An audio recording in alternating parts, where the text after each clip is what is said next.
Welcome back to the final episode of the Moonlander series. Final, because as you can see here, I actually finally have my base completed.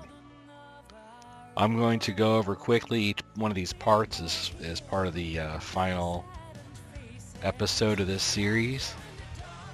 Not sure how much further I'll go with these recordings, but I figure this is a big accomplishment here. This is about a month's worth of work, believe it or not. And I'm not like a everyday, all day and night gamer, so this is like a month of whatever spare time I have to do this.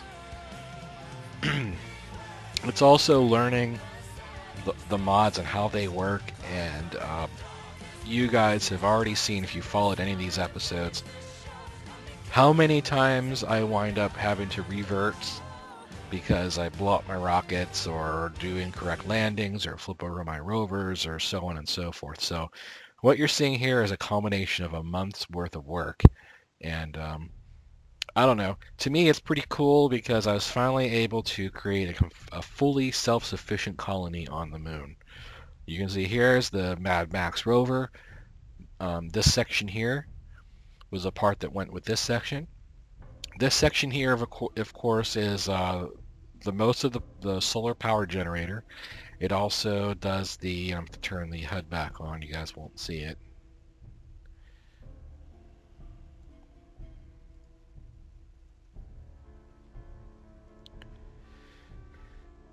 The frame rate's so bad at this point, it's really difficult, and that's another reason why I'm going to kind of give up on the Moonlander series, because one thing I realize is that all these parts in one place, the game just, it's at the point where I can't right-click. I'm right-clicking, right-clicking, right-clicking. It's like, the game's running so slow, it's not even detecting my mouse clicks, and it gets really difficult. See, I'm right-clicking, right-clicking, nothing.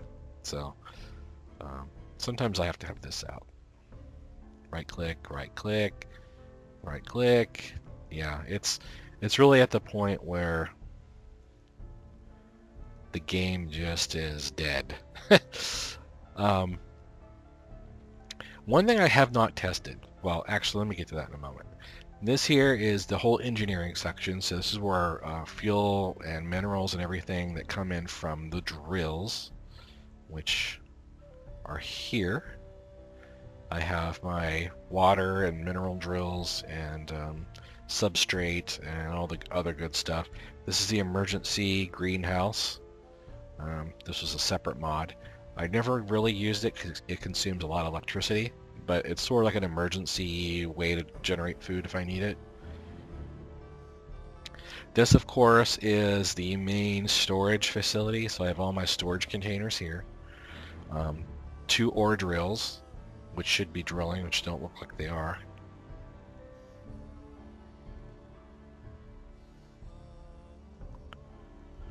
I don't know, I think I broke the game. It's like, no, it doesn't look like anything's working now.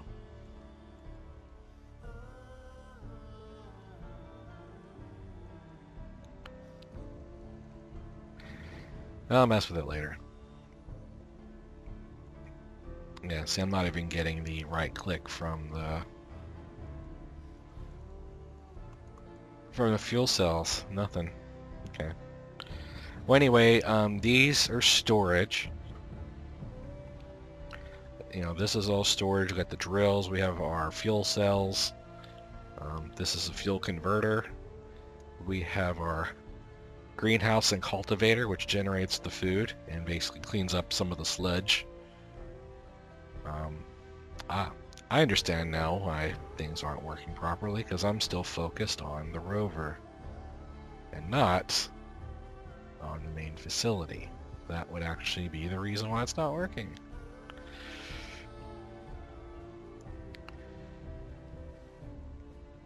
I still have not connected this permanently up to the rest of the station. This has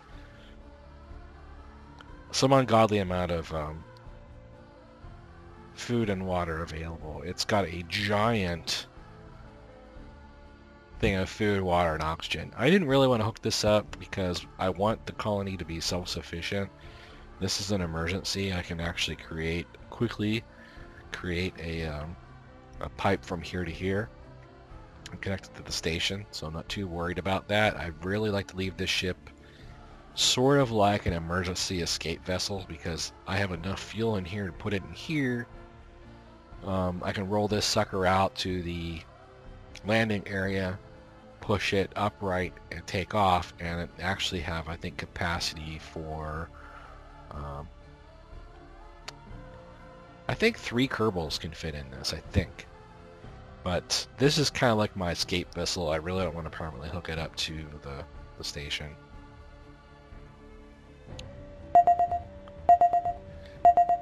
And this is the storage vessel, which has a big inventory in it.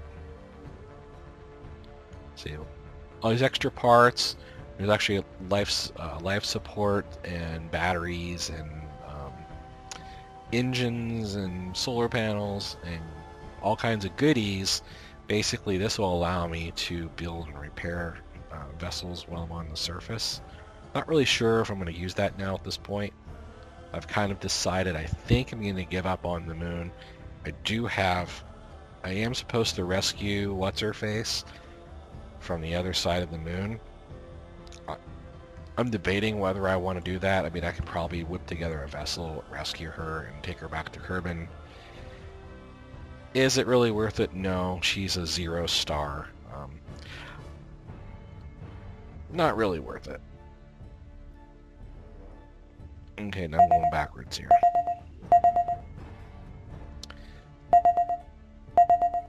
Rover. Okay, yeah. Yeah, I hate this part. I basically have to... There we go. Probably at the station. Okay. It explains why I wasn't able to see anything before, because I wasn't focused on it. You can see here what's going on. Everybody here is pretty happy. Electricity is pretty scarce at this point, only because the sun's not very high up. I do have everything running. So I barely am able to keep up with the power requirements, but I can do it. I am using fuel right now to power the fuel cells, but I have this drill and this drill, basically ore and carbonite. They're both being converted into fuel to run the fuel cells. So day or night, I have enough power to keep life support and the greenhouse going. Everything else kind of automatically powers down when it runs out of electricity. Sometimes this drills stop, so I have to come back here and kind of turn them back on, which kind of sucks. But plenty of water. I got the water totally figured out. Oxygen's not a problem. You can see here by the negative number, this proves right here that I am creating more food than I consume. I have 5 Kerbals on base. And right here you can verify this by looking at the time. This will tick up to 134.20 if we wait long enough. That just goes to show that I did succeed in making a self-sufficient colony. Oxygen is still ticking down, but that is easily remedied. I have several ways to create oxygen that I just don't feel like bothering with. Like I can turn carbonite into oxygen, I can turn ore into oxygen. I think I can convert one of the minerals I drill into oxygen. The greenhouse and all this shit here creates oxygen. This creates oxygen. So I'm not really worried about the oxygen factor. Creating the food is by far the most difficult thing to do, is to have be able to support 4 or 5 Kerbals. This is a pretty big base, and it really all rotates around creating that food. Because if you can't create enough food, there's no way you can be self-sufficient. The rest of this is minutia. So I know this base can support 5 Kerbals, no problem. And these are all what I did, and as I mentioned before, I brought this vessel up. This is my most recent vessel. This is the last video that you saw. Now I think my last video got corrupted. It got cut off to the point where I had Hoodry doing an EVA.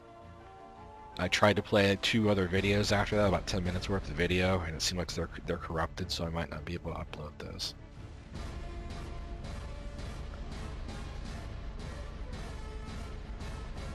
Okay. This was the last vessel I brought up. This contained the logistics module, which I have not tested yet, but I'm going to go ahead and kick it on and basically tell it to ship fuel to other ships. So I should technically be able to, and I might even test this with one of those wrecked ships that I have off in the distance and see if it will automatically fill them up with fuel. If so, that would be super cool.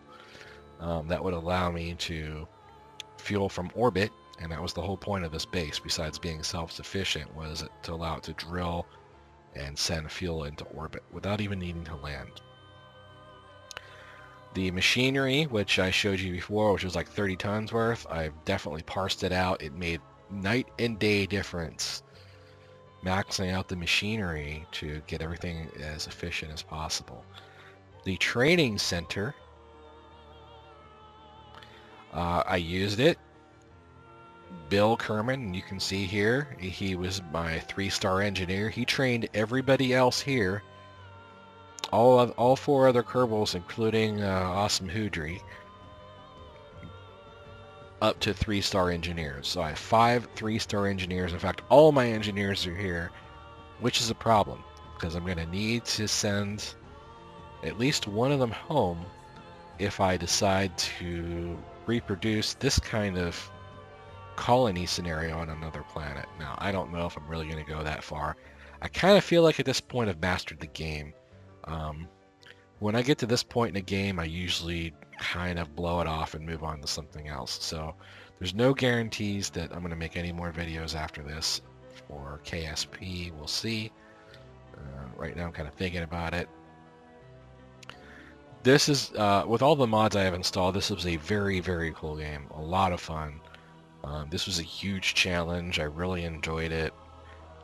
Hopefully these videos kind of sparked something in someone else to maybe even show them how it's done, show them how you can do certain things, and what's possible in the game. I mean, the frame rate here sucks.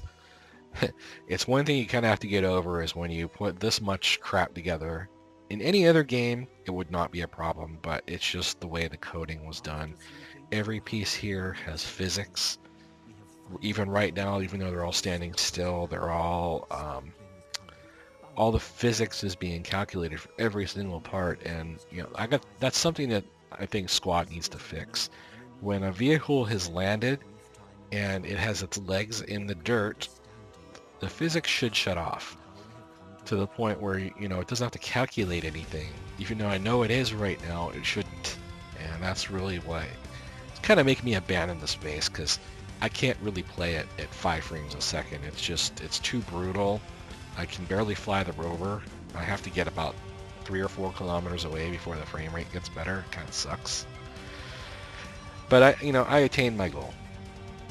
And I have my carbonite miner here, which drills carbonite exclusively, and then converts it into fuels, which I can show you this real quick. I think this is still connected up. It should work. There we go. I can convert it into any kind of fuel. I can convert it into water. Like I said, water's not an issue. Liquid fuel oxidizer or fuel for the fuel cells, no problem. This tank is basically full. It is full. Not even basically full. It is full. So I have plenty of fuel to send to a ship in orbit. Really, that's going to be the last thing I test is my logistics module to see if it really will send fuel into ships in orbit. Because that will allow me to, if I continue to play this game, that will allow me to move on to other planets. I know other planets are a pretty big challenge in the game, so I may just pick one of the hardest planets to go to and see if I can use some of my Moonlander rockets to get me there. I think I covered everything. This is the habitat, which converts, I believe it converts dirty water into clean water. And this does the food and carbon dioxide, I believe. I really don't know how it works in detail, because like I said, I just kind of figured this out as I went along. Yeah, this is the drill. Yep, I pretty much covered everything. So at this point, I'm going to go ahead and stop the recording, and this is going to be the end of the series. If I decide to record any more, it's probably going to be on my mission to another planet. So, until next time.